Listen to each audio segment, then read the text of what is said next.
Assalamu alaikum wa rahmatullahi wa barakatuhu. And good evening. பொருளியல் பாடம் ஜூலை மாதத்திற்குரிய அதாவது பகுதி 2ல செஷன் 2ல இன்றைக்கு 3வது வகுப்பு. இன்றைக்கு நாங்க பார்க்க போறது தேர்ச்சி மட்டம் 2.2 மற்றும் 2.3 ஆகிய தேர்ச்சி மட்டங்களை தான் நாங்க இன்றைக்கு பார்க்க போறோம். இணையை பொறுத்த வரைக்கும் கேள்வி தொகை மாற்றம், கேள்வி மாற்றம், கேள்வி தொகை மாற்றம், கேள்வி மாற்றம், இந்த சொற்களுக்கு இடையில உள்ள டிஃப்ரெண்ட், அதற்கான வரைபடங்கள்ல என்ன மாறும் அப்படின்னா என்ன என்றதான் நாங்க இன்றைக்கு பார்க்க போறோம். இப்போ கேள்வி தொகை மாற்றம், கேள்வி மாற்றம்ன்றது ரெண்டும் பார்க்குற நேரம் ஒரே மாதிரி தான் எங்களுக்கு கேள்விகள்லையும் இருக்கும். இந்த விஷயத்த சரியா விளங்கி கொண்டாதான் எங்களுக்கு ஆன்சர் சரியா எழுதலும். சின்ன சின்ன இந்த இதை வச்சுக்கொண்டே உங்களுக்கு நிறைய கேள்வி எம்சிக்யூலையும் கேள்வி வாரது. அடுத்தது ஸ்ட்ரக்சர் கேள்விலையும் இதுக்குரிய வரைபடங்களோட இதனை வேறுபடுத்தி காட்ட சொல்லி அந்த மாதிரியான கேள்விகளும் வாரது. கேள்வி தொகை மாற்றம் அப்படின்னா குறித்த ஒரு சந்தர்ப்பத்துல பொருளோட விலை மாற்றத்தால கேள்வி தொகையில் ஏற்படக்கூடிய மாற்றம். சரியா? குறித்த ஒரு சந்தர்ப்பத்துல பொருளோட விலை மாற்றம், விலை மாற்றம்னா அந்த குறித்த பொருளோட விலை கூடி குறையிற நேரம் தொகையில மாற்றம் ஏற்படும். இப்ப இதைத்தான் நாங்க பார்த்தோம். கேள்விண்டா என்னன்னு பார்த்தோம்னா பல்வேறு விலைகளின் கீழ் கொள்வனவாளர்களால் கொள்வனவு செய்ய தயாராக இருக்கக்கூடிய கேள்வி தொகைகளோட அளவைத்தான் நாங்க சொன்னோம் கேள்வி அப்படின்னு சொல்லி சொன்னோம். சோ இந்த கேள்வி தொகை மாற்றம்ன்றது அதுதான். ஒவ்வொரு விலையிலையும் விலை 50 ரூபாயாக இருக்கும் போது ஒரு தொகை இருக்கும், விலை 60 ரூபாவாக இருக்கும் போது ஒரு தொகை இருக்கும், விலை 70 ரூபாவாக இருக்கும் போது ஒரு தொகை இருக்கும். சரி, அப்படி கூடி குறையிற நேரம் இருக்கக்கூடிய தொகையைத்தான் நாங்க சொல்றது கேள்வி தொகை மாற்றம். இது இந்த கேள்வி தொகை மாற்றம் எப்பவுமே ஒரு கேள்வி கோட்டின் அசைவாகத்தான் இருக்கும். கேள்வி கோட்டின் வழியான அசைவாக இருக்கும். சரியா? கேள்வி கோட்டின் வழியான அசைவாக இருக்கும். இதுல கேள்வி நீட்டம், கேள்வி ஒடுக்கம்ட 2 பிரிவுகள் இருக்கும். சரியா? கேள்வி நீட்டம், கேள்வி ஒடுக்கம்ட 2 பிரிவுகள் இருக்கு. அதாவது கேள்வி தொகை மாற்றத்துக்குரிய வரைபடம் தான் கீழே தரப்பட்டிருக்குது பாருங்க. இங்க இந்த கோட்டுல தான் விலை கூடுற நேரம் ஒவ்வொரு விலையிலையும் பாருங்க கேள்வியில டிஃப்ரெண்ட் இருக்குது. சரியா? கேள்வியில டிஃப்ரெண்ட் இருக்கு. அதான் இங்க காட்டிக்கிறாங்க உங்களுக்கு. இந்த பி விலையாக இருக்கும் போது இந்த புள்ளியில தொகை இருக்கும், அதுல இருக்கும் தொகை கியூவாக இருக்கும். தொகை பியாக விலை இருக்கும் போது தொகை கியூவாக இருக்கும். P1 விலை குறைவடையும் போது Q1 தொகை அதிகரிக்கின்றது. சரியா? இதை நாங்க இங்க கேள்வி தொகை அதிகரிக்குது. விலை குறைவடைகிற நேரம் கேள்வி தொகை அதிகரிக்குமாக இருந்தால் இதனை கேள்வி நீட்டம் என்று சொல்றது. அதே நேரம் கீழே உள்ள படத்தை பாருங்க. இது ரெண்டும் கேள்வி தொகை மாற்றத்துக்குரிய வரைபடம். சரியா? கீழே உள்ள வரைபடத்தை பாருங்க. ஆரம்பத்துல விலை P இருக்கிற நேரம் தொகை Q P1 தொகை அதிகரிக்கிற நேரம், விலை அதிகரிக்கிற நேரம் தொகை Q1 குறைவடைகின்றது. Q1 குறைவடைகின்றது. எனவே விலை அதிகரிக்கும் போது கேள்வி குறைவடைவது கேள்வி ஒடுக்கம். இதுல ஒழுங்குண்டிருக்கு, ஒழுங்கல்ல ஒடுக்கம். கேள்வி ஒடுக்கம். கேள்வி தொகை மாற்றம் 2 வகைப்படும். ஒன்று கேள்வி நீட்டம், அடுத்தது கேள்வி ஒடுக்கம். கேள்வி தொகை மாற்றம் குறித்த அந்த கேள்வி கோட்டின் வழியாகத்தான் இருக்கும். இது அந்த குறிப்பிட்ட பொருளினுடைய விலை மாற்றத்தின் காரணமாக கேள்வி தொகையில் ஏற்படக்கூடிய மாற்றம். இதுதான் கேள்வி தொகை மாற்றம். கேள்வி மாற்றம் அப்படின்னா குறித்த சந்தர்ப்பத்தில பொருளோட விலை மாறுறது இல்லை.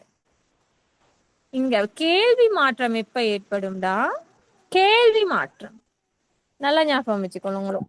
ஒரு பொருள் சார்ந்த கேள்வி இது. கேள்வி தொகைனா அந்த பொருள்ல தானே தொகையில மாற்றம் வருது, அந்த பொருள்ல தொகையில மாற்றம் வருது. இப்ப சீனிய கொள்வனவு செய்யறோம். வளமையான உதாரணம் சொன்னா உங்களுக்கு விளங்குன்னு நினைக்கிறேன். சீனிய கொள்வனவு செய்யறோம். சீனிட விலை கூடுது. 100 ரூபாயாக கூடுது, 150 ரூபாயாக கூடுது. அப்ப அந்த சீனியில கொள்வனவு செய்த அந்த கேள்வி தொகையிட அளவு குறைஞ்சு கொண்டு போகும். அப்படித்தானே? அது கேள்வி தொகை மாற்றம். அது அந்த கோட்ல காட்டுவோம். கேள்வி மாற்றம்டா என்னண்டா, சீனியில விலை மாற இல்லை. 100 ரூபாண்டா 100 ரூபாண்ட விலையிலே தான் இருக்குது. ஆனா மக்கள் கேள்விய மாத்துறாங்க. கேள்விய மாத்துறாங்க. என்ன செய்யுது? விலை அதிகரிக்காட்டியும் விலையில எந்தவித மாற்றம் வராட்டியும் கேள்வி குறையும் அல்லது கேள்வி கூடும். இதுக்கு காரணம் என்ன? ஏனைய பொருட்களோட, அதாவது பதிலீட்டு பொருட்கள், இணைப்பு பொருட்களோட விலையில் ஏற்பட்ட ஒரு மாற்றம் காரணமாக இருக்கும். அதனால இந்த குறிப்பிட்ட பொருளோட கேள்வியில மாற்றம் ஏற்படுது. இது கோடே நகரும். கேள்வி கோடே நகரும். சரி, அப்ப குறித்த சந்தர்ப்பத்தில பொருளோட விலையில மாற்றம் இருக்காது. ஏனைய காரணிகளோட மாற்றம் காரணமாக கேள்வியில ஏற்படும் மாற்றம். சரி, அப்ப ஏனைய காரணிகள்ன்ற நேரம் பதிலீட்டு பொருட்கள், இணைப்பு பொருட்களோட விலையில மாற்றம் ஏற்படலாம். அல்லது ஒருத்தரோட வருமானம், நுகர்வோனுடைய வருமானம் அதிகரிக்கலாம் அல்லது குறைவடையலாம். இதனால அவரு அதே விலையில் இருந்தாலும், பொருளோட விலை அதாத்தான் இருந்தாலும், அவருக்கு வருமானம் குறைஞ்சா கேள்வியை குறைப்பார் அவரு. ஏன்னா அதே போல வருமானம் கூடிச்சுன்னா அவர் கேள்வியை கூட்டுவாரு. அல்லது எதிர்கால எதிர்பார்க்கைகள், எதிர்காலத்துல இது பற்றாக்குறையாகிரும், தட்டுப்பாடாகிரும்னா கேள்வியை அதிகரிப்பான். இப்ப விளங்குது அவங்களுக்கு? இங்க விலை மாற இல்ல, ஆனா ஏனைய காரணிகள் ஏதாவது ஒரு காரணி மாறுது.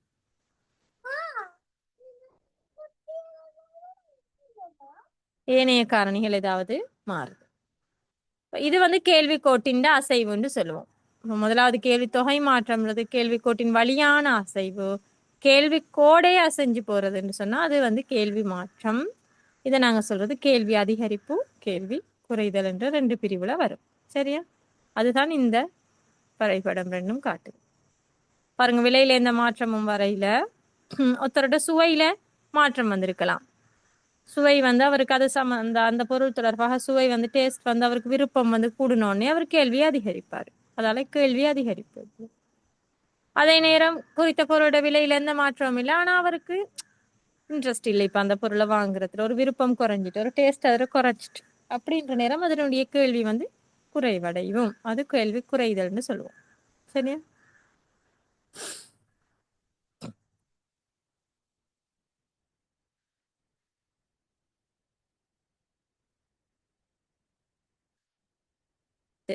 பொருளொன்றுண்டா கேள்விக்கோடு வலப்புறம் நோக்கி நகர்வடையணும்டா, கேள்வி அதிகரிக்கணும்டா.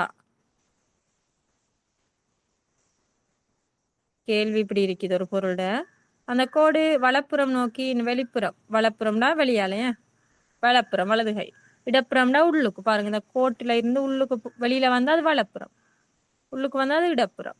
சரியா? இங்க உங்களுக்கு சொல்றாங்க வலப்புறம் நோக்கி நகர்வடைவதற்கான காரணம் என்னென்னமாக இருக்கலாம்? நுகர்வோண்ட வருமானம் அதிகரிக்கும். விலையில எந்த விதமான மாற்றம்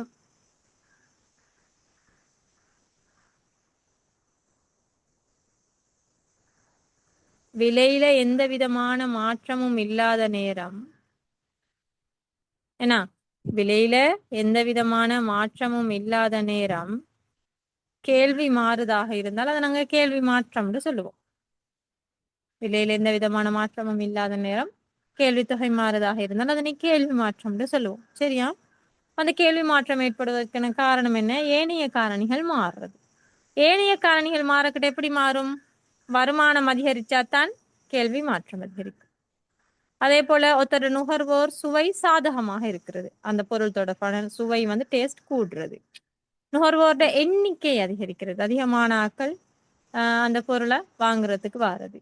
அதே போல பதிலீட்டு பண்டங்களோட விலை உயர்வாக இருந்தால் குறித்த பண்டத்தினுடைய கேள்வித்தொகை அதிகரிக்கும். இதனால கேள்வி மாற்றம் ஏற்படும்.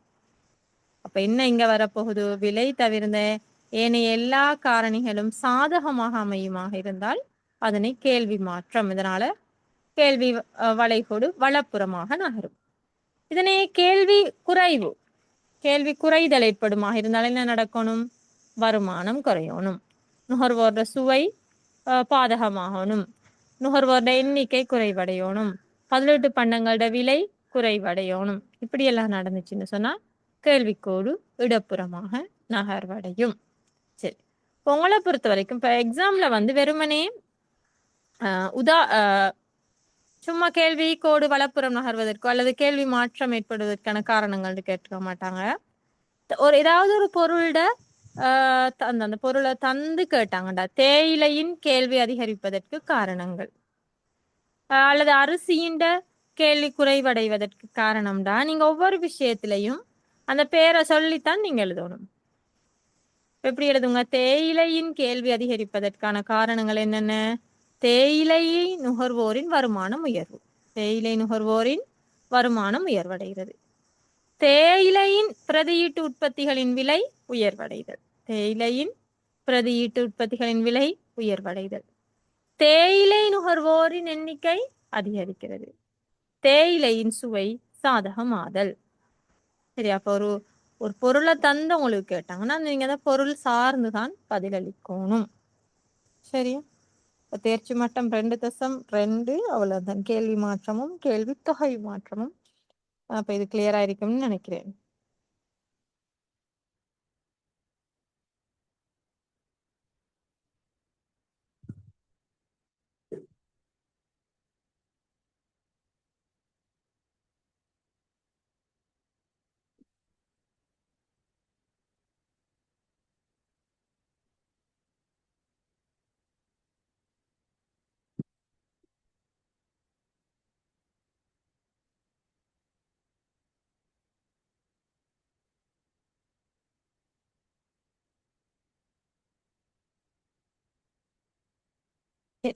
அடுத்தது நாங்க படிக்க போறது ஒரு முக்கியமான பகுதி, கேள்வி நெகிழ்ச்சி. அதாவது தேர்ச்சி மட்டம் 2.3. தேர்ச்சி மட்டம் 2.3. கேள்வி நெகிழ்ச்சிய வரைவிலக்கணப்படுத்தி விலை கேள்வி நெகிழ்ச்சியை விளக்குறது தான் இந்த தேர்ச்சி மட்டத்தினுடைய நோக்கம். கேள்வி நெகிழ்ச்சி அப்படின்னு சொன்னா, நெகிழ்ச்சி அப்படின்ற என்னன்னு சொன்னா, சாரா மாறிகள் இருக்குது.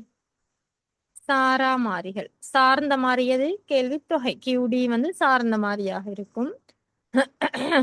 சாரா மாறிகளாக விலை, பிரதியீட்டு பொருட்கள் விலை, அதே போல எதிர்கால எதிர்பார்க்கைகள், சுவை, இதெல்லாம் வந்து நுகர்வோனினுடைய வருமானம், இதெல்லாம் வந்து சாரா மாறிகளாக இருக்கும். இதை ஒவ்வொன்றிலையும் ஏற்படக்கூடிய மாற்றம் சார்ந்த மாதிரியான கேள்வி தொகையில மாற்றத்தை ஏற்படுத்தும். சரியா? இங்க வந்து நெகிழ்ச்சிண்டா என்னண்டா, இந்த சாரா மாறிகள்ல ஏற்படக்கூடிய சதவீத மாற்றம் அல்லது 100% மாற்றம். 100% மாற்றம் எப்படி கேள்வி தொகையில சார்ந்த மாறியில எந்த அளவுக்கான ஒரு சதவீத மாற்றத்தை ஏற்படுத்துன்றது அளவிட்டு கூறுவதுதான் நெகிழ்ச்சி, கேள்வி நெகிழ்ச்சின்னு சொல்லுவோம். விளங்கிச்சா உங்களுக்கு? அதாவது நிறைய காரணிகள் இருக்கு. நான் கேள்வியில செல்வாக்கு செலுத்துற காரணிகள் பி இருக்குது. விலை பி என் ஏனைய பொருட்களினுடைய பதிலீடு பொருட்களினுடைய விலை. டேஸ்ட் இருக்குது. அதே போல வருமானம் இருக்குது. அதே போல எதிர்கால எதிர்பார்க்கைகள் இருக்குது. சந்தை கேள்வியாக இருந்தால் நுகர்வோனினுடைய எண்ணிக்கை இருக்குது. இதெல்லாம் எதுல தாக்கம் செலுத்த போதும்? இந்த கியூடியில தான் தாக்கம் செலுத்த போகுது. இதுல நாங்க பார்க்க போறது, விலையில 10% அதிகரிப்பு ஏற்பட்டால் அது கேள்வி தொகையில எத்தனை வீத அதிகரிப்பை ஏற்படுத்தும்? ஏனைய பொருட்களோட விலையில 5% அதிகரிப்பு அல்லது 5% குறைவு ஏற்பட்டால் அது கேள்வி தொகையில எத்தனை வீத அதிகரிப்பு அல்லது குறைவை ஏற்படுத்தும்? சுவையில 20% அதிகரிப்பு ஏற்பட்டால் அல்லது குறைவு ஏற்பட்டால் அது கேள்வி தொகையில எத்தனை வீத அதிகரிப்பு அல்லது குறைவை ஏற்படுத்தும்?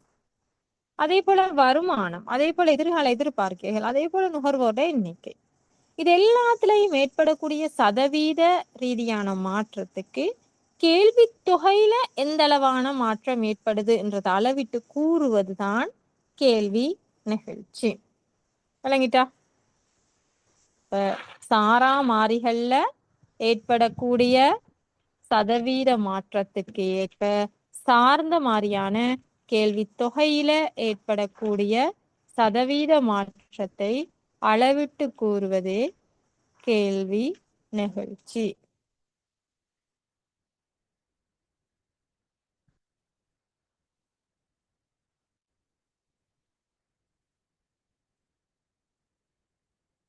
சரி, கேள்வி நிகழ்ச்சியில வகைகள் வந்து 3 வகையான கேள்வி நிகழ்ச்சி இருக்குது. விலைசார் கேள்வி நிகழ்ச்சி, குறுக்கு கேள்வி நிகழ்ச்சி, வருமானம் சார் கேள்வி நிகழ்ச்சி. இப்ப விலைசார் கேள்வி நிகழ்ச்சி என்றா என்னன்னு தான் நாங்கள் இந்த 2 தேர்ச்சி மட்டம் 2.3ல பார்க்க போறோம். குறுக்கு கேள்வி நிகழ்ச்சி, வருமானம் சார் கேள்வி நிகழ்ச்சி அதெல்லாம் பார்ப்போம். சரியா? இப்ப விலைசார் கேள்வி நிகழ்ச்சின்னு என்னன்னு பார்ப்போம்.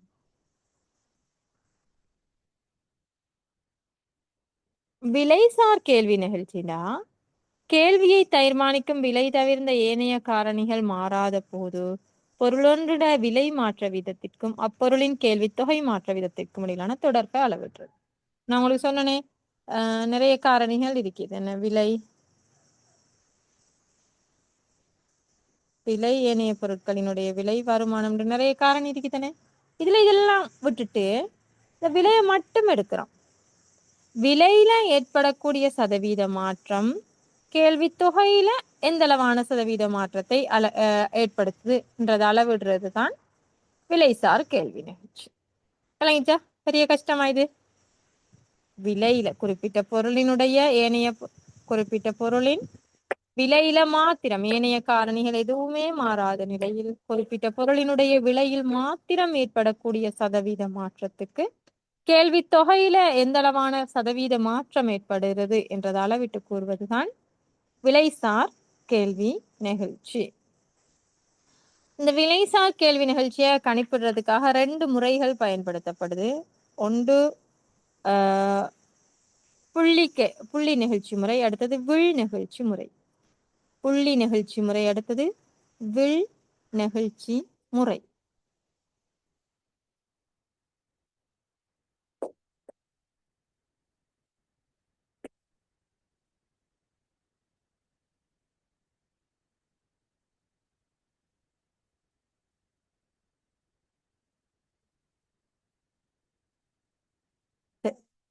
முதலாவது நாங்க பார்க்க போறது புள்ளி நிகழ்ச்சி முறை. புள்ளி நிகழ்ச்சி முறை கேள்வி வளைகோட்டில குறிப்பிட்ட ஒரு புள்ளியில நிகழ்ச்சியை காட்டுறதுதான் புள்ளி நிகழ்ச்சி. ஒரு கேள்வி வளைகோடு, இந்த கேள்வி வளைகோட்டுல ஏதாவது ஒரு குறிப்பிட்ட ஒரு புள்ளி,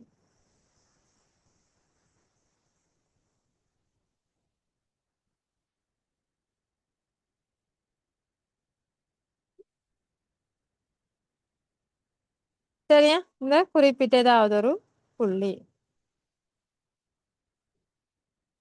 அதுல ஏ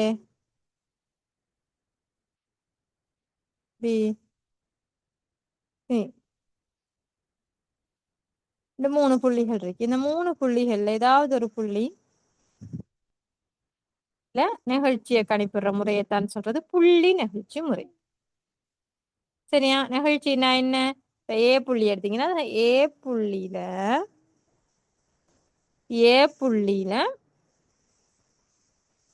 விலையில ஏற்படக்கூடிய மாற்றம் 10% விலையில மாற்றம் ஏற்பட்டா அது கேள்வி தொகையில எத்தனை வீத மாற்றத்தை ஏற்படுத்தும்ன்றதை அளவிட்டு கூறுவது. இது வந்து பெருமளவுக்கு ஒரு சிறிய அளவான நுண்ணிய மாற்றத்தை கூட சரியா அளக்கேலுமாக இருக்கும். சரியா? பாருங்க,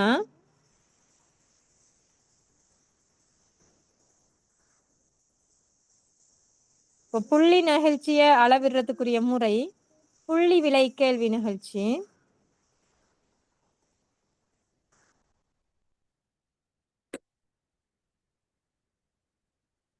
கேள்வித்தொகை மாற்ற வீதத்தின் கீழ் விலை மாற்று வீதம். கேள்வித்தொகை மாற்ற வீதத்தின் கீழ் விலை மாற்ற வீதம், இதுதான் புள்ளி விலை கேள்வி நிகழ்ச்சி. PEDன்னு சொல்றது. ஈண்டா இலாஸ்டிசிட்டி, டீண்டா கேள்வி elasticity of demand, price elasticity of demand, விலை கேள்வி நிகழ்ச்சியை தான் நீங்க சொல்றாங்க. சரியா? அப்ப புள்ளி நிகழ்ச்சின்ற நேரம் டெல்டா கியூ கேள்வித்தொகை மாற்ற வீதம். கேள்வித்தொகை மாற்ற வீதம். இப்போ முதலாவது நாங்க பார்க்கணும் கேள்வித்தொகை மாற்றம். கேள்வித்தொகை மாற்றம். இப்போ கேள்வித்தொகை மாற்றம் என்றது என்ன? டெல்டா கியூடியின் கீழ் டெல்டா கியூடியின் கீழ் கியூடி இதுதானே?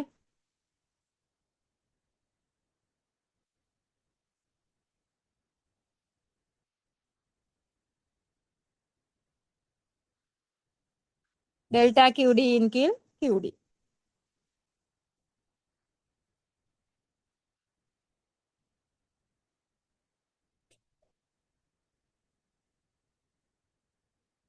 டெல்டா கியூடியின் கீழ் கியூடி தான் கேள்வித்தொகை மாற்றம். அதனுடைய வீதம்டா அதுக்கு 100.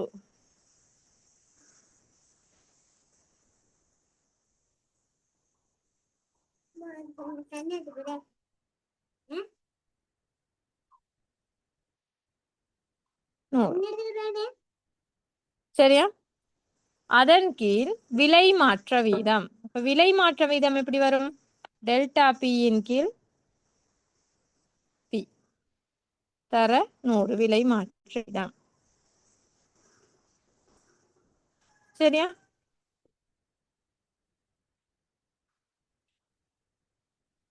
உங்களுக்கு அது விளங்கி இருக்கும் நினைக்கிறேன். இப்ப சமன்பாடை பாருங்க. டெல்டா கியூடியின் கீழ் கியூடி தர 100, அதன் கீழ் முழுவதும் கீழ் டெல்டா பியின் கீழ் பி தர 100. ஸோ பின்னங்களாக வந்திருக்கிறதால நாங்க வகுத்தல் அப்படியே போட்டோம்ல. எப்படி வரப்போகுது? டெல்டா இந்த 100ம் வெட்டுப்படும். வெட்டுப்பட்ட டெல்டா கியூடியின் கீழ் கியூடி அதன் கீழ் டெல்டா பி பி. அது தர நாங்க பின்னங்களாக இருக்கிறதெல்லாம் தலைகீழாக மாற்றணும். ஸோ டெல்டா கியூடியின் கீழ் கியூடி தர பியின் கீழ் டெல்டா பி பியின் கீழ் டெல்டா பி. இப்போ இதை என்ன செய்யலாம்? எங்களுக்கு பிஇடி சமன் டெல்டா கியூடியின் கீழ் டெல்டா பி எங்கால கொண்டு வருவோம்? பிரச்சனை இல்லையா? அது கீழே உள்ள பெருக்கல் தானே மாத்தலும் எங்களுக்கு. அப்ப டெல்டாண்டு வர விஷயத்தை அப்படியே எங்கால கொண்டு வந்துட்டு தர பியின் கீழ் கியூடின்றதை போடுவோம். இங்கால பி இந்த பியையும் இந்த கியூடியையும் இங்கால போட்டிருக்கோம். பின்னத்தை மாத்திருக்கிறோம். உங்களுக்கு நான் நேத்து படிச்சு தந்தேன். டெல்டா கியூடியின் கீழ் டெல்டா பின்றது என்ன? என்னது? கேள்விக்கோட்டினுடைய சரிவு. பி சமன் டெல்டா கியூடியின் கீழ் டெல்டா பி. இதுதான் சரிவு. இப்போ உங்களுக்கு என்ன செய்யலாம்? சரிவு தரப்பட்டால் நாங்கள் அங்கே பார்த்தோமே, சரிவு -10ன்னு பார்த்தோம். தரவிலை 10 400 தொகை பார்த்தோமே நேத்து. 10 ரூபாவாக இருக்கு நேரம், தொகை 400ஆக இருந்துச்சு. டெல்டா கியூடியின் கீழ் டெல்டா பிக்கு பதிலாக நாங்கள் சரிவு கண்டுபிடிச்சோம் -10. ஸோ அதை போட்டிக்கிறோம். இங்க சுருக்குனீங்கன்னா இந்த பூச்சம் வெட்டப்படும், இதுவும் வெட்டப்படும். ஸோ -1 கீழ் 4 வரும். இதுதான் நெகிழ்ச்சி. நெகிழ்ச்சி 1 கீழ் 4 என்ன? சமன் 0 மைனஸ் 0.25 மைனஸ் 0.25 வரும். அந்த கோட்டினுடைய புள்ளியில இருக்கக்கூடிய ஒரு புள்ளியில சி புள்ளின்னு நினைக்கிறேன். அது அந்த சி புள்ளியில இருக்கக்கூடிய நெகிழ்ச்சி என்ன? 0.25. சரியா விளங்கிச்சா? இப்ப உங்களுக்கு நெகிழ்ச்சி எப்படி கண்டுபிடிக்கிறேன்?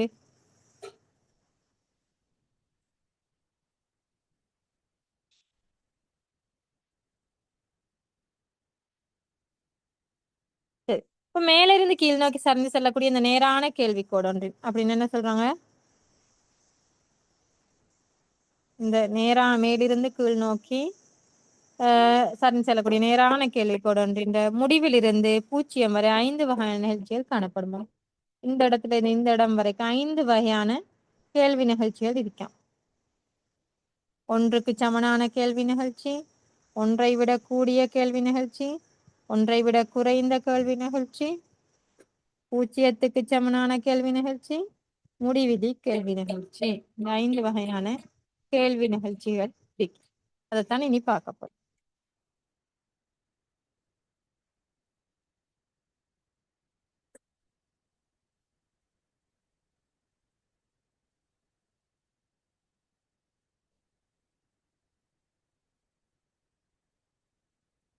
இப்போ இதுல வந்து உங்களுக்கு நிகழ்ச்சி கணிப்பிட்டிருக்கிறாங்க. ஏயில புள்ளி ஏயில நிகழ்ச்சி கணிப்பிட காட்டப்பட்டிருக்குது. புள்ளி பியில, புள்ளி சியில, புள்ளி டியில. சரியா பார்த்துக்கொள்ளுங்க. சரி, அடுத்தது புள்ளி நிகழ்ச்சி எப்படி கணிப்பிடுறது என்று பார்க்கறதுக்கு இன்னொரு முறை சொல்லிக்கிறாங்க. கேள்வி கோட்டின் புள்ளிக்கு கீழ் துண்ட பகுதியை கேள்வி கோட்டின் மேல் துண்ட பகுதியால டிவைட் பண்ணீங்கன்னா உங்களுக்கு ஆன்சர் வரும்னு சொல்றாங்க.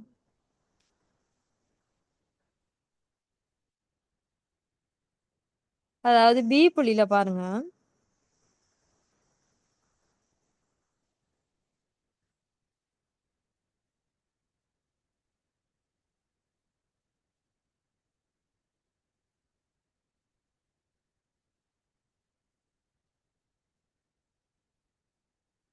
இந்த பி புள்ளியில கேள்விக்கோட்டுக்கு இதனை கேள்விக்கோடு இந்த கேள்விக்கூட்டோட கீழ் துண்ட பகுதி எவ்வளவு வருது? 50ல இருந்து இது 100, இது 150, இங்க 200 வருமே. இப்ப எவ்வளவு வருது? 50ல இருந்து 200ண்டா 150. அப்படித்தானே? 200ல இருந்து 50 கழிச்சோம்.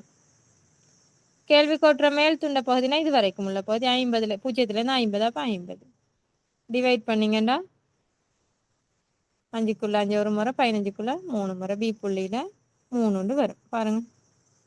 பி புள்ளியில நிகழ்ச்சி 3 வரும். வழங்கிட்டா?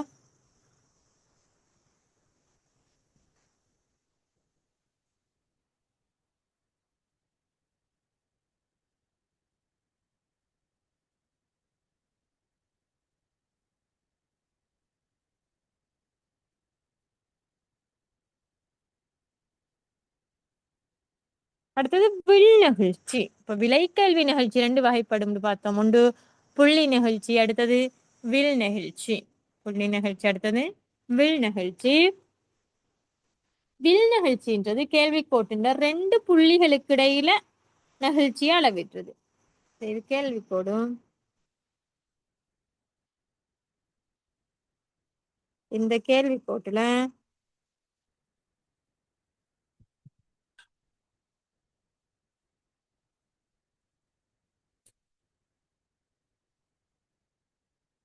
2 புள்ளி இருக்கு.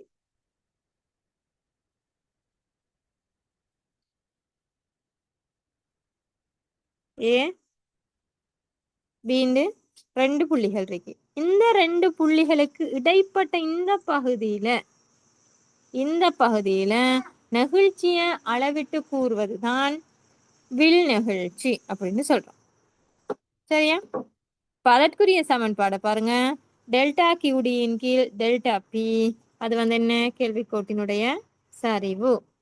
டெல்டா கியூடியின் கீழ் டெல்டா பி தர P1 சக P2, P1 சக P2, அதாவது இதுல இருக்கிற விலையை நீங்க P1 எடுத்தீங்கன்னா இதுல இருக்கிற விலை P2 ஆக இருக்கும். இப்ப P1ஐயும் P2ஐயும் கூட்டி Q1ஐயும் Q2ஐயும் கூட்டி அதால டிவைட் பண்ணணும். விளங்கிச்சா? சரியா? இதுதான் வில் நிகழ்ச்சிக்குரிய சமன்பாடு.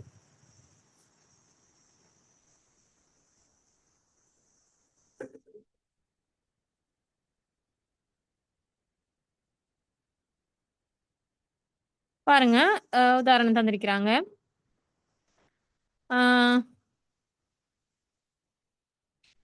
இதுல P1 20,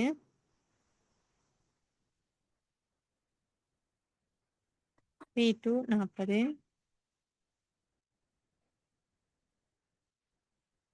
Q1 100, Q2 50 இருக்கு. சரி, இப்ப ஏபி பிரதேசத்துல இந்த ஏபி பிரதேசத்துல வில் நிகழ்ச்சியை கணிப்பிடுறதுக்கு டெல்டா கியூடியின் கீழ் டெல்டா பி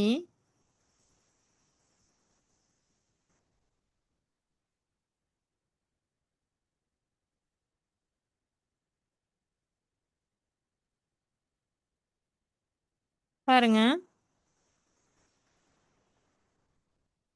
டெல்டா கியூடியின் கீழ் டெல்டா பி தர P1 சக P2, அதன் கீழ் Q1 சக Q2. இப்ப டெல்டா கியூடியின் கீழ் டெல்டா பி வந்து சரிவை கண்டா உங்களுக்கு சரிவே டைரக்டா போடலாம். சரிவு காணாத சுற்றி நாங்க டெல்டா QD எவ்வளவு வரப்போகுது? 100ல இருந்து 50 கழிச்சிங்கன்னா 50. டெல்டா P 20ல இருந்து 40ல இருந்து 20 கழிச்சிங்கன்னா 20. சரியா? ஆகவே முதலாவது விலை P1 20, P2 40, Q1 100, Q2 50. கூட்டுனீங்கன்னா மேல 60, கீழே 150. டிவைட் பண்ண எப்படி வரப்போகுது? இந்த பூஜ்ஜியமும் இந்த பூஜ்ஜியம் வெட்டுப்படும், இந்த பூஜ்ஜியம் வெட்டுப்படும். இதுக்குள்ள 5 ஒரு முறை, 15க்குள்ள 3 முறை, 2க்குள்ள 2 ஒரு முறை, 6க்குள்ள 3 முறை, இந்த 3 டிவைட் ஆகும். இப்ப நிகழ்ச்சி எவ்வளவு வரும்? 1. நிகழ்ச்சி 1. இது 1க்கு சமனான கேள்வி நிகழ்ச்சி. 1க்கு சமனான கேள்வி நிகழ்ச்சி.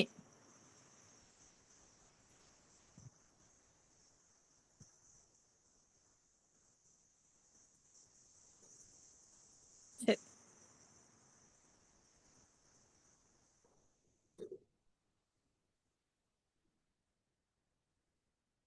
இப்ப கேள்வி நிகழ்ச்சியில வகைகளை பாத்தீங்கன்னா இந்த முடிவுல இருந்து 0 வரைக்கும் 5 வகையான கேள்வி நிகழ்ச்சி இருக்குன்னு இப்ப சொன்னேன் உங்களுக்கு. இப்ப கேள்வி நிகழ்ச்சி வந்து 1க்கு கூடிய விலைசார் கேள்வி நிகழ்ச்சி. இத நெகிழ்வுள்ள கேள்வி நிகழ்ச்சி அப்படின்னு சொல்லுவோம். 1க்கு கூடிய விலைசார் கேள்வி நிகழ்ச்சினா இது நெகிழ்வுள்ள நிகழ்ச்சி. அதாவது என்ன அர்த்தம் அதுல?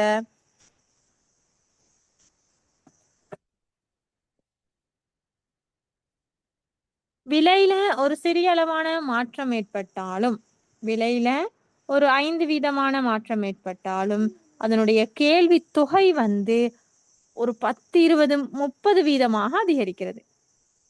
சரியா? விலையிட அதிகரிப்பை விட கேள்வி தொகையிட அதிகரிப்பு அதிகமாக இருக்கிறது தான் 1க்கு கூடிய விலைசார் கேள்வி நிகழ்ச்சி அல்லது நிகழ்வுள்ள கேள்வி நிகழ்ச்சி. 1க்கு குறைந்த விலைசார் கேள்வி நிகழ்ச்சிண்டா விலை வந்து 10 வீதம் தான் அதிகரிக்குது, கேள்வி தொகை ஒரு 5 வீதம் அல்லது ஒரு 2 வீதம் அல்லது 1 வீதம் தான் வீதத்துல அதிகரிக்கிறது தான் நாங்க சொல்லுவோம் 1க்கு குறைந்த கேள்வி நிகழ்ச்சி. அப்ப விலை எவ்வளவுதான் கூடுனாலும் அல்லது எவ்வளவுதான் குறைஞ்சாலும் கேள்வி தொகையில பெரிய அளவான மாற்றம் ஏற்படுகிறது இல்லைன்னு சொன்னா அதை 1க்கு குறைந்த கேள்வி நிகழ்ச்சின்னு சொல்லுவோம். அது நெகிழ்வற்ற கேள்வி நிகழ்ச்சி.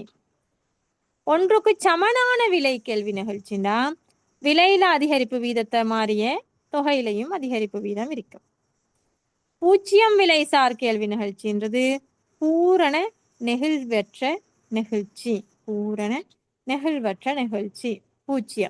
விலையில எவ்வளவுதான் அதிகரிப்போ அல்லது குறைவு ஏற்பட்டாலும் கேள்வி தொகையில எந்த விதமான மாற்றமும் வராட்டி எந்த விதமான மாற்றமும் வராட்டி அத பூரண கேள்வி நெகிழ்வற்ற நிகழ்ச்சின்னு சொல்றோம். விலைசார் கேள்வி நிகழ்ச்சி வந்து முடிவிலி கேள்வி நிகழ்ச்சி. இது வந்து விலை மாறாம இருந்தாலும் கேள்வி தொகை மாறிக்கொண்டே போகும்டா சொன்னா அதை வந்து முடிவிலி கேள்வி நிகழ்ச்சி அப்படின்னு சொல்லுவோம். 5 வகையான கேள்வி நிகழ்ச்சி இருக்குது. இனி அதுல ஒவ்வொன்றா பார்ப்போம். இப்ப இதுல நாங்க இன்றைக்கு முதலாவது மட்டும் பார்ப்போம். நெகிழ்வுள்ள கேள்வி நிகழ்ச்சி. ஒரு பண்டத்திட விலை மாற்றம் அடையும் வீதத்தை விட அப்பொருளின் கேள்வி தொகை மாற்ற வீதம் பெரிதாக காணப்படுதல் 1க்கு கூடிய கேள்வி விலை நிகழ்ச்சின்னு சொல்றது. ஒரு பண்டத்தின் விலை மாற்றமடையும் வீதத்தை விட அப்பொருளோட கேள்வி தொகை மாற்றமடையும் வீதம் பெரிதாக காணப்பட்டால் அது 1க்கு கூடிய விலை கேள்வி நிகழ்ச்சி. விலை பாருங்க 10 ரூபாயிலிருந்து 12 ரூபாவாக அதிகரிக்குது. கேள்வித்தொகை 1000லிருந்து 500ஆக குறையுது. இதனுடைய நிகழ்ச்சியை பார்த்தீங்கன்னா டெல்டா கியூடியின் கீழ் டெல்டா பி, பியின் கீழ் கியூடி, பியின் கீழ் கியூடியை போட்டு பார்த்தீங்கன்னா இங்க நாங்க வந்து வெளி நிகழ்ச்சியை பார்க்கறத விட புள்ளி நிகழ்ச்சியில கணிப்புறது தான் எங்களுக்கு சரியான அளவீட்டை காட்டி தரும்ன்றதால வந்து புள்ளி நிகழ்ச்சியில கணிப்பிட போறோம். அந்த சமன்பாட்டை போட்டுதான் டெல்டா கியூடியின் கீழ் டெல்டா பி மைனஸ் 500 கீழ் 1000ல இருந்து 500ல இருந்து 1000 கழிச்சிங்கண்டா ரெண்டாவது தொகையில இருந்து தானே முன்னுக்குள்ளதை கழிக்கணும். 500ல இருந்து 1000 கழிச்சிங்கன்னா -500. 12ல இருந்து 10 கழிச்சிங்கன்னா +2 தர பியின் கீழ் கியூடி. பி எவ்வளவு 10 இருக்கிற நேரம் கியூடி 1000 இருக்குது. அதை போட்டிருக்கிறீங்க. சுருக்குனீங்கன்னா -2.5. இப்போ கேள்வி நிகழ்ச்சி எவ்வளவு வருகுது? ஒன்றை விட கூடியது. ஒன்றை விட கூடியது. இத நெகிழ்வுள்ள கேள்வி நிகழ்ச்சின்னு சொல்லுவோம். நெகிழ்வுள்ள கேள்வி நிகழ்ச்சி.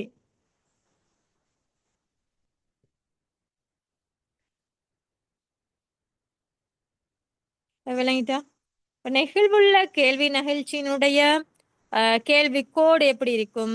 சார்பளவுல கிடையச்சுக்கு சமாந்தரமானதாக இருக்கும். ஓரளவுக்கு சரிவானதாக இருக்கும். சமாந்தரமாக இருக்காது. கிடையச்சு சார்பானதாக இருக்கும். பாருங்க இங்க கோடு எப்படி போகுதுண்டு.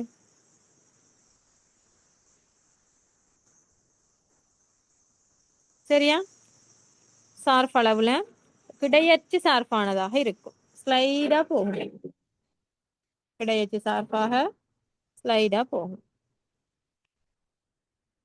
இது நெகிழ்வுள்ள கேள்வி நிகழ்ச்சிக்குரிய வளைகோடு. இது ஒன்றுக்கு கூடியதாக இருக்கு.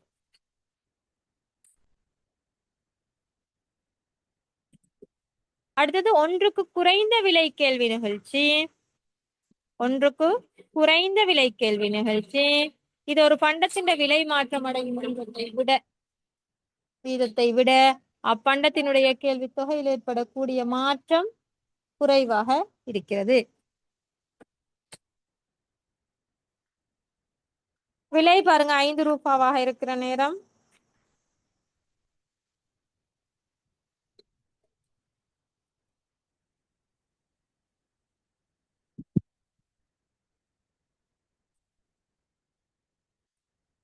விலை 5 ரூபாவாக இருக்கிற நேரம் கேள்வித்தொகை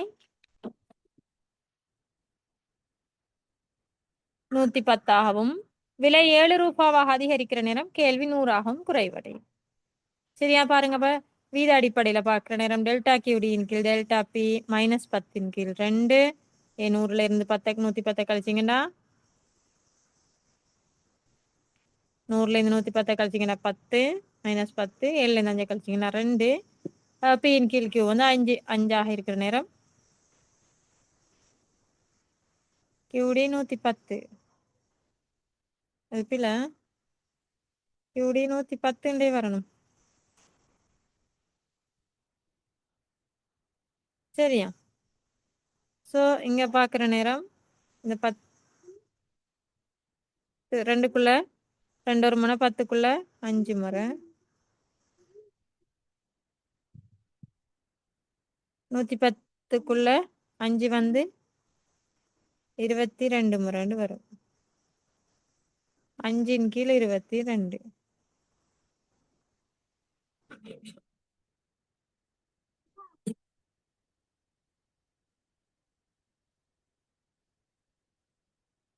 அஞ்சின் கீழ்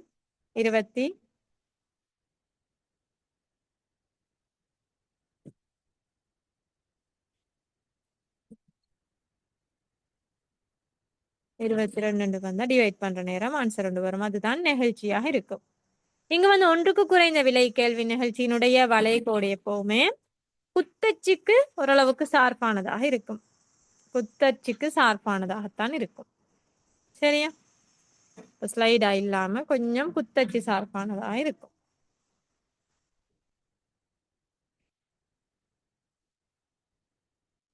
சரி, அப்ப இதுல 5 வகையான கேள்வி நிகழ்ச்சி இருக்குது. இப்போ ஒன்னாவது ஒன்றுக்கு கூடிய விலை கேள்வி நிகழ்ச்சி.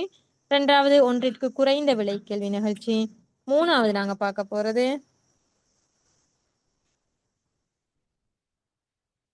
ஒன்றுக்கு சமனான விலை கேள்வி நிகழ்ச்சி.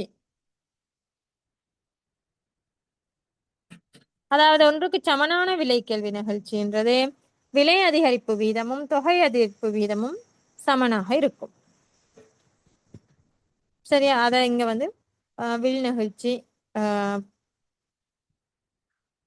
சமன்பாடை போட்டு காட்டிக்கிறாங்க. சரியா? அடுத்தது பூச்சிய கேள்வி நிகழ்ச்சி. பூச்சிய கேள்வி நிகழ்ச்சின்றது என்ன? விலை மாறினாலும் தொகையில எந்த விதமான மாற்றமும் ஏற்படாது. அதுதான் பூச்சிய கேள்வி நிகழ்ச்சி. அடுத்ததுதான் முடிவிலி கேள்வி நிகழ்ச்சி. அது விலை மாறாது, ஆனா தொகை மாற்றம் ஏற்பட்டு கொண்டிருக்கும். இதை முடிவிலின்னு சொல்லுவோம், அல்லது நிகழ்வுள்ள கேள்வி நிகழ்ச்சி. சரியா? அப்ப குறிப்பு பாருங்க. பொருளின் விலை தவிர்ந்த ஏனைய காரணிகள் மாறாத நிலையில் விலை கேள்வி நிகழ்ச்சி என்பது குறிப்பிட்ட பண்டத்தின் விலையின் சதவீத மாற்றத்துக்கும் அதன் கேள்வி தொகையின் சதவீத மாற்றத்துக்கும் இடையிலான விகிதம்தான் விலை கேள்வி நிகழ்ச்சி. கேள்வி சமன்பாடு தரப்படுகின்ற போது குறிப்பிட்ட பண்டத்தின் விலைசார் கேள்வி நிகழ்ச்சியை கணிப்பிடுறதுக்கு முடியும். இப்ப சமன்பாடு தர நேரமும் உங்களோட பண்டத்திட இப்ப உங்களுக்கு எதுவுமே தர இல்லை, அட்டவணையோ அல்லது ஒரு வரைஃபோ எதுவுமே வரைஃபில் தந்தா உங்களுக்கு என் கணித அளவுகள் எல்லாம் இருக்கும். ஆனா எதுவுமே தராத நேரம் வெறுமனே சமன்பாடு தராங்க. கியூடி சமன் 200/10 பின்னு ஒரு சமன்பாடு தரப்படுது. இதை வச்சுக்கொண்டு எப்படி நாங்க ரூபாய் 50 விலையில் விலைசார் கேள்வி நிகழ்ச்சி எவ்வளவு கேட்ட என்ன செய்யறது? 50 ரூபா விலையை தந்தா தொகையை நாங்க கண்டுபிடிக்கணும். என்ன முதலாவது எங்களுக்கு பியும் கியூடியும் தேவைதானே. இப்ப எங்களுக்கு சமன்பாடு தெரியும் என்ன? டெல்டா கியூடியின் கீழ் டெல்டா பி தர பியின் கீழ் கியூடி. இதுதான் சமன்பாடு.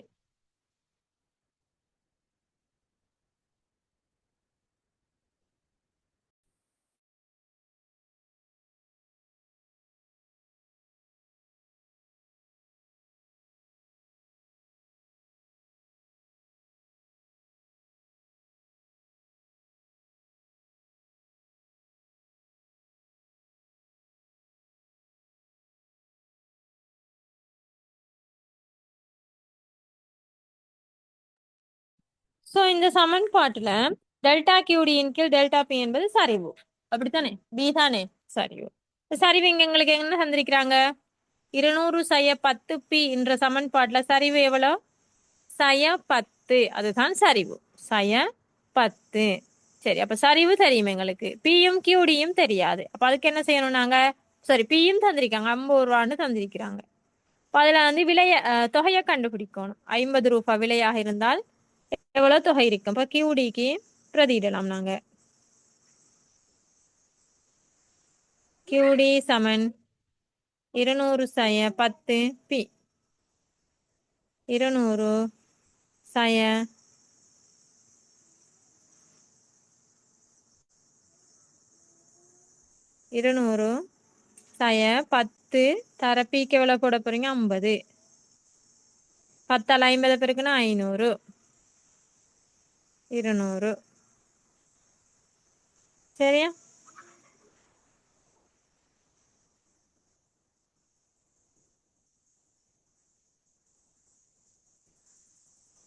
அப்போ -500 தந்திருக்கீங்க, 200 ஏற்கனவே இருக்குது. ஆகவே ஆன்சர் என்ன?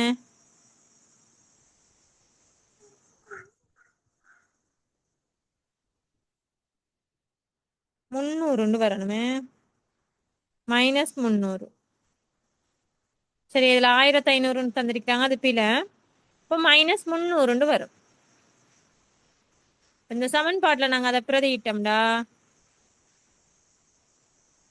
-10 தர 50 கீழ் 300